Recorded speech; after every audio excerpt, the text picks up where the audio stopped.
Hey everybody, welcome to our Post Point podcast, our Anything and Everything podcast. I'm Braden. And I'm Nina. And today we're going to talk about minimalism and just consolidating the stuff we have in our lives. So, just general talk first, like what is your thoughts on minimalism? And I think minimalism is it can be a good lifestyle for a lot of people. I think it's difficult because our culture really perpetuates the idea of owning a lot of things and being proud of the stuff that you own and like collecting items that have like they have like monetary value and like the value in the collection, but like the actual items themselves don't really have a lot of value, right? So with a culture like that, it can be kind of hard to implement minimalism, but I think it's a good lifestyle for a lot of people. It can really help you kind of focus less on like clutter in your life and on what you own and more on like the events going on and things happening in your life. I agree. I'm somebody who has a lot of stuff. Yeah, me and too. like I try to get rid of most of it, but it's like a lot of the time I don't want to just like give it away for free kind of thing, you know? I'm like, oh, I spent money on this 4 years ago. Yeah, you think about like, oh, I bought this with money a while ago. And now I'm like, oh, I'm just losing, like, long term, I'm losing my investment by getting rid of this now. Or like, most of the stuff I really just need is like the stuff, like the camera, the laptop, like that stuff. But then I still had I had an electric drum set for like 5 or 6 years. Do you play the drums? I do. I was a percussionist in high school, and I ended up selling the drum set last weekend. Whoa. Which was like, I don't know, it was kind of a big move because I'm like, oh, I still want to play. Like, I do work for bands, so like, I still get to play on their drum sets and like stuff like that, but I don't get to practice at home anymore. But it was one of those moves where I'm like, I literally have not played it yet in 2019. So it's been 4 months, and I'm like, that's no. Not gonna happen. And then I probably played it 10 or 15 times all of last year, and I'm like, I don't need this anymore. Like, taking up that much space. That's another thing. It's like it's taking up space in your life, physically and mentally too. You're thinking you're like, I should be doing this, or I want to be doing this, but I'm not, or like I'm not devoting enough time to this, and you feel bad about it. Yeah. So if you just remove the item altogether, that whole thought's gone. And I like look at my room, and I'm like, oh, I have archery stuff here and drum set there, and I have a unicycle in my room. Like, can you ride the unicycle? I can ride the unicycle. I keep asking, do you play the drums? Do you ride the unicycle? Hoping you're gonna say no. I'll bring it in one day. And then you can. I can. I'll bring it in one day. I think the unicycle is one thing you can keep, but that's the one thing I'm like, do I need this or not? And it's just like hard to find that like happy medium of like what I do need, but like what's keeping me happy to what actually is needed. Yeah. As far as like the whole happy thing, there's like, what's her name? Marie Kondo? Yeah. She has her whole like, her method, like the Marie Kondo method, right? And her little show where it's like only keep the things that really spark joy. Yeah. And I actually went through my closet like a couple weeks ago doing that, and I got rid of so much stuff. It's crazy how many things I'm like, I actually don't really enjoy this. Yeah. And it's like, but I still just own it for the sake of owning it, right? So getting rid of stuff like that. But yeah. I'm even somebody though, like, I keep, like, boxes and stuff, like... Because you're like, I might need this. I'm like, what if I sell this? Or, like, what if it breaks and I need to return it? Like, I've kept the box for this microphone for... I mean, this is the new one we got, but I've kept it on the one I own for weeks. Like, I don't need it. I can just throw it in my bag or throw it in my car. But, like, I keep, like, the boxes just in case I want to sell it. Because if you can sell it in, like, a pristine box, then it, like, ups value because people are like, oh, it's, like, brand new. Yeah. And, like, I don't need that. Like, everything under my bed is just boxes from, like, my cameras and computer and, like, all of that stuff. I'm guilty of that, too. I like boxes. I like packaging a lot. Yeah, me too. So, that's something like, I'm trying to live more of a minimalist lifestyle, but yeah, for sure. I still have, like, those things, and I'm like, I don't need these. I feel like minimalism has become very trendy recently. It has. You know what I mean? As far as, like, designing your house or, like, eating very minimalistically. Yeah. And, like, or even just, like, on YouTube, it's, like, a huge whole thing now. It's, like, this whole community of people who are, like, we're minimalists, doing this, da-da-da-da. Because I feel like along with minimalism comes things like veganism, right? Or, like, very active lifestyles. Because it's people who are really ditching the whole, like, physical materialistic part of life and really going for like, I'm gonna live a whole holistic sustainable life, you know? Yeah. Because another thing with minimalism. It's a hard word. Another thing with minimalism is that you want to get items that are gonna like last a while, right? You can't really sustain a minimalistic lifestyle with items that are gonna like break down after like the third time you use them, right? So people tend to like invest more money into like a really nice toothbrush or a really nice like shirt that costs more, but it's going to last you way longer too. So in that aspect, minimalism can be harder for people who don't have as much money, right? To get rid of a bunch of stuff. because you don't have money then right away to replace those things. And even if you did, you would end up replacing them with things that are cheaper because you don't have the money to buy the nicer products that are going to last you longer. That's kind of where I'm at too. And like, I'm trying to, I mean, ideally I'd like to live more of a like sustainable off the grid lifestyle. Me too. And like, I'm thinking about building a, because you can build in Washington, if it's not on a foundation, you can build up to a 400 square foot building without permits, and then that saves you money. I'm also thinking of doing that. But like, I'm thinking about like if I could build 1 or 2 of those and live like with solar panel, rain barrel kind of stuff off the grid. Wow, my idea too. Yeah, you know, it's everybody's idea. But I'd have to get rid of like a good amount of stuff to be able to. One, I'd have to bring in stuff because I'd be living on my own then, so I'd have to all the food and the cooking stuff and all of that I'd have to bring in. But then like. I've consolidated most of my archery stuff down, so that's pretty organized. But like a lot of my camera stuff, I just have way too much right now. And like that's back to like the not having the money thing. I have like 2 giant softbox lights, but those were, I don't know, let's say like $145 for those 2. But then I want to upgrade to this one like really nice soft light that's an LED, but it's like $200. So I'm like, oh, if I get rid of this to like minimalize my gear and only have one, but then I'm spending another $60 to have one better than it. Yeah, that's smaller. Like, so I'm like, I am selling stuff for less than I bought it for, so let's say like $100. But then I still have to put out another $100 to buy something that's better and smaller, and it's a tough decision to make of like what you can afford to what is worth selling and getting rid of. For sure, because it's like as far as like getting rid of things too. A lot of people, like, you don't need to keep items to remember stuff, right? Like, it's like you have the memories. But it's like, what if I kind of do? I know, right? I kind of do, too. It's like people being like, you should just get, like, donate your wedding dress after your wedding. It's like, yeah, I see the point. But also, it's like, this is a very special memory you have, right? Yeah. Because even going along with that, too, a lot of people who are minimalistic don't have, like, a lot of, like, decorations up in their home, like pictures on the walls or stuff like that. And it's like, does that take away from your quality of life in a sense? You know what I mean? Because like having a minimalistic lifestyle leads to like hopefully at least being more engaged with your environment and with other people, right? That's kind of like one of the big goals is to not be so focused on material items. But then you have to think like, does being in a room with just a bed and just a dresser and no pictures and just one mirror, does that affect like how much you enjoy being in that space? Because I like being places where I'm very visually engaged, right? Yeah. Like I'm places where there's pictures on the walls, there's fun lights happening. That's why I like coffee shops and stuff like that. Because they're usually decorated and have warmer feels, you know? And so is there a difference when you come home and you're in a house that isn't filled with physical objects that remind you of people or places or things? Or if there aren't, like, say, like, I like to, like, collect artwork from like, smaller local artists. Yeah. First of all, like, that's a fun thing for me to do to support people, right? Yeah. So I'm giving them my money in exchange for this item, right? Put up on my walls. But it's like, if I wasn't doing that, would I still be as happy walking into my room and seeing these blank walls? Because I actively enjoy seeing, like, the pieces that I've picked out that I really enjoy up there. Because it also brings back the thought of, like, oh, this is when I got it. This is who gave it to me, right? Yeah, yeah. So it's like, that's kind of an interesting aspect of it as well. Yeah, I agree to that. My sister is somebody she actually is one of the ones that, like, prompted this idea. And she's a minimalist and read that book and everything. And she follows, like, podcasts and forums about this, like, specifically. But she actually threw away her wedding dress after she got married. Oh, my gosh. She bought a cheaper wedding dress, but, like, it had grass stains on it and stuff from when they walked in the grass. That's cute, though. It's like she was like, I'm never, like, gonna wear it again, and it's stained, so I'm not gonna give it to somebody. So then she just, like, tossed it. That's so sad. And my mom's like, I would have kept it, but she ended up just tossing it. Yeah, but then I guess there is that argument for it's like, what are you going to do with it? Pull it out and wear it? No. Like, just look at it? No. So that there is, like, a point to be made to be like, you don't really need to keep it. Yeah. And it really is something that you just are keeping because you have emotions attached to it and it was money that you spent on it. Yeah.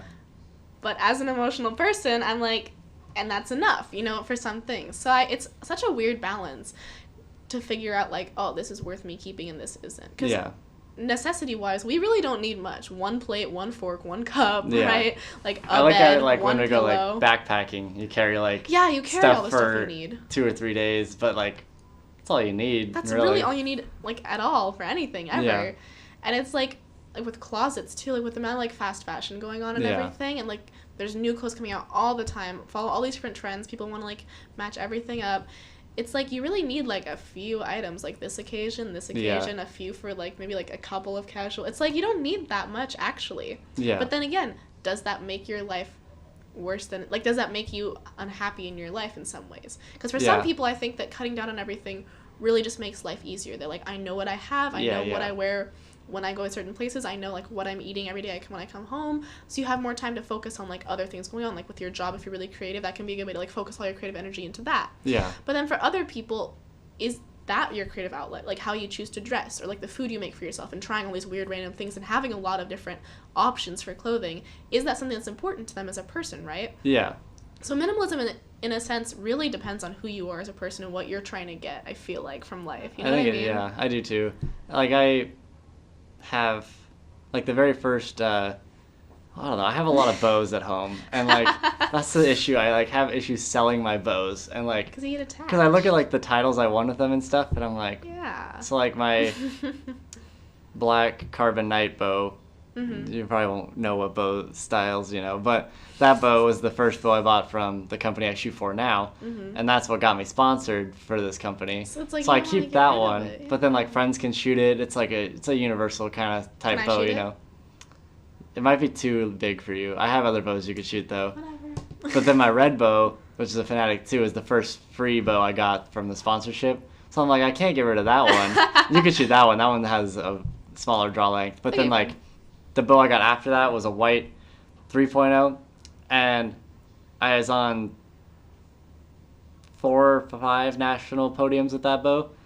But like I don't have an attachment to that bow, and I'm selling that bow. That's the thing. I don't know. It's like I had so much frustration with that bow that I'm like, I can get rid of this one. But like then the blue bow that I shot in the World Championship for, it shoots really well, but I didn't like it for indoor. But I'm gonna keep it because I shot in the World Championship with it. And then I got this black bow for like a month, and then I was like, I'm gonna sell this bow, and I still have it, but I'm gonna sell it soon. That's so funny. It's like it's all just like the memories you had with that. It's almost like. Not like comparing it to like the memories you'd have with a person, but like kind of the same thing of like a connection between the memories and like what you did with that. Yeah, for sure. So I feel like it's hard too when you think about like, because I think about minimalism too, and I'm like, man, I could save so much money. Yeah. If I wasn't buying things all of the time. And it's like, if I had just like, I had my one face wash and my one moisturizer, and that was it. And I had my shampoo and my conditioner, and that was it. And I didn't have all these other weird products that I used, or all these like different makeup-y things. But then I'm like, no, I kind of enjoy having those things too, though. So I feel like for the everyday person, minimalism is just about like cutting down on the amount of things that you have. Not like completely going like, I have 4 shirts, I have 1 pair of pants, that's it. Like, it's more about, like, okay, looking at the things you have and being like, can I cut out a quarter? Or can I cut out a third of this? Like, of my closet, right? Like, I really don't need this whole quarter of it. Or looking at, like, the products that you use, like, for makeup or whatever. Like, I know that I have more makeup than I use on a daily basis, on a monthly basis even. I have more because it's, I don't know, I buy it. It's fun, it's pretty, you want to wear it. But it's like, in reality, I really don't need a lot of it because I don't typically wear most of it. So stuff like that, or it's like people who buy, like, new shoes every month, right? It's like, you don't... It's like you can look at your shoe collection and be like, hey, let me just take some of these out that I don't wear all the time, right? Because I feel like also, too, we become complacent with the amount of things we have. Yeah. Like, we just accept that I have a lot of stuff in my room. I have a lot of stuff in my house. And you don't think, like, I could literally get rid of some of this right now, you know what I mean? Yeah. Because places like Goodwill and Value Village, you know, there's, like, recycling drop-off places for clothes and everything. It's easy to get rid of stuff. It's just, like, we have to, like... I feel like think to do it. Because a lot of people get busy, too. Yeah. And it's like when you have a busy life, things get kind of cluttered and hectic. And that's a part of, like, having a lot of stuff. Because if you don't... Actually, that's a good point. If you don't have a lot of things, you can't really get messy or cluttered. Because it's like, I have a pencil. Yeah. That's why, like, my family, we're remodeling and moving stuff around rooms. And, like, we have a ton of stuff in our living room. And I'm like... yesterday, I was like, Mom, why do we still, like, have this? She's like, oh, I'm just too busy to go to the Goodwill. And I'm like, I'm not going to leave it in my car, like... for the next week until I get there. So she just leaves it in, like, the bags and stuff. But, like, it's a lot of stuff. But I'm like, we're already going to get rid of this, but it's been in here for, like, 3 weeks. So it's just still there. It's hard to, like, get yourself to pack up stuff and then go take it away, you know? Yeah. But, minimalism really does not go along with American culture, like, right now. Not really. It really doesn't. We're very much about, like, always having new things introduced to us, consuming a lot visually and, like, physically, actually taking a lot of stuff in. And so minimalism is really a far step away from the society we live in right now. So I feel like it is hard to implement it into your life because you're always being thrown new things. There's always more stuff to want, more stuff to like there's like reasons to keep things all the time. But it's like, I really probably don't need those popsicle sticks that I've had for 7 years, thinking I might make something with them one day. Like, I absolutely will not. Yeah. But I still have them. And now I feel like I need to go out and clean out all my popsicle sticks that I have. I feel you. I probably have 500 arrows that I don't... 500? I physically, like, cannot shoot. Like, they're too small or they're, like, too weak. And I sold 500? Like 24 of them, but, like, I don't need these, but I still keep them because I'm like, oh, what if a friend or, like, I help with 4-H groups that are younger kids, and I'm like, oh, what if they need them? And I'm like, it's like always the game of, like, what if, right? It is, yeah. What do you think, just for fun, what do you think is the most excessive thing that you own? Like, you totally could just get, it's like, you could totally minimize all that, cut it out, whatever. I'm trying to think of mine. I don't even know. Mine would probably be, like, gaming systems. Like... Really? Not the console itself, but all of the games and accessories and stuff. Because, like, I use my PS4, but, like, I honestly, any game you play on PS4 now, the games I play, I don't need a disc for. And I probably have, with my Xbox 360, my Xbox, PS2, PS1, like, all of the old consoles. You still have them? I do, and a Wii. I probably could get rid of, like, this amount of a table space of like games and consoles and like just have a PS4 and just have my PC. So that's probably like what I could get rid of in that or boxes, you know. Boxes. I don't need boxes. I'm slowly gonna consolidate boxes. Boxes, that's so funny. I think mine would be, I was really into like making crafts and like scrapbooking and making fun stuff with my hands when I was younger. So I have like this whole like space in like my in one of our closets. It's just like scrapbook paper and stickers and like tape and all these like ribbons and all this stuff, and I'm like, I never have time to do anything with any of this, nor do I think this is really something I even want to do anymore anyways. But then I'm like, oh, but I paid money for these scrapbook paper for this paper, right? It's like, okay, and like just get rid of it. Yeah. You don't need it. Donate it to somebody. Give it to somebody who can actually use it. Sell it online. And I actually find that with like photos and artwork as well. Like, I'll buy stuff for certain events or to like donate to a auction, but then I have like, or I'll do it for like a fairground, like enter photos, but then I have all of these like matted photos or like artwork, and I'm like, I don't want these, like like I took them, but I'm not gonna hang up all of my own work on my wall, like, and then like they're like but then smaller they just sit prints in your room, though. You don't get rid of them. You don't give them away. They just I try, and then like now they're like behind my like TV and like behind like all of the like dressers. I just like tuck them in there. I'm like, I'll do it later, and then I find more. So not to go on a weird tangent, but I wonder how minimalism works if you have a kid that wants like toys, right? Yeah. Is it like you just give your kid like 3 toys and you're like, you get 1 a year? I've seen a couple that did like a van lifestyle, and they I love the vans. But they actually had like 2 kids. Yeah, I know. And what they did is like, if you could fit it in a container, they give them a container, then you could keep it. So you take stuff out that you decide you don't want anymore to put new stuff in. And stuff. So it's like, as long as it fit in the container, they could keep it. That's a smart way to do it, I guess, then, because the kid can actually have a lot of items if they want to, if they're really small, right? Or they could just have a few big ones or whatever. That's actually a good way to do that. So I've heard of people doing that with organizing like makeup too. That's like they give themselves 1 tray in a drawer, and they're like, if I can fit it in here and everything, I can see everything, then I can keep it, right? Yeah. And I think that's a good way too to like, if you're having a hard time getting rid of things, giving yourself a limit so that when you want to add more stuff in, you can say, well, I have to get rid of something, right? Yeah. To keep it, because if you figure out like the bar that you want to stay at of like, I don't want more than this many items. Yeah. If you can like actually physically make it so you can't keep more than that, like that's really good to help you like in your minimalism journey. Yeah. I hope you guys enjoyed. We will be back on Friday with a post-popcorn picks with Avengers Endgame. Ooh. So we'll see about that one. And you can follow us on social media at the Puyallup Post on Instagram, Twitter, Snapchat, Facebook.